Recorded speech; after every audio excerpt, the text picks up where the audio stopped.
نبوت کے متعلقہ عقائد میں سے ایک عقیدہ یہ ہے کہ انبیاء کرام علیہ الصلاۃ والتسلیمات کے اجسام مبارکہ قبور میں محفوظ ہوتے ہیں۔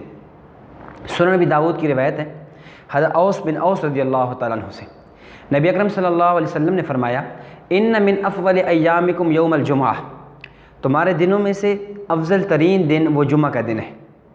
فیہ خلق آدم، اسی دن آدم علیہ السلام پیدا ہوئے۔ وفیہ قبض، اسی جمعہ کے دن آدم علیہ السلام فوت ہوئے۔ وفیہ نفخہ وفیہ ساقہ، اسی دن سور پھونکا جائے گا، اسی دن اٹھایا جائے گا۔ فاکثروا علی من الصلاۃ فی، اس دن درود شریف کی مجھ پر کثرت کرو۔ فإن صلاتکم معروضۃ علی، اس لیے کہ تمہارا درود شریف مجھ پہ پیش کیا جاتا ہے۔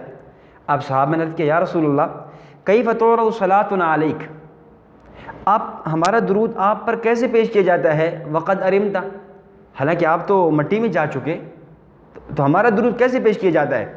تو آپ علیہ السلام نے فرمایا، ان اللہ عز وجل حرم علی الارض اجساد الانبیاء، اللہ نے زمین پر حرام کر دیا ہے کہ وہ انبیاء کے جسموں کو کھائے۔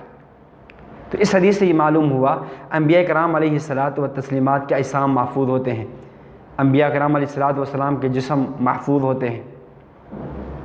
تو اللہ رب العزت ہمیں نبی اکرم صلی اللہ علیہ وسلم اور دیگر انبیاء کے متعلقہ جو صحیح عقائد اور نظریات ہیں ان کو اپنانے کی اور صحیح معنوں میں ان کو آگے پھیلانے کی توفیق عطا فرمائے۔ وآخر دعوانا ان الحمد للہ رب العالمین۔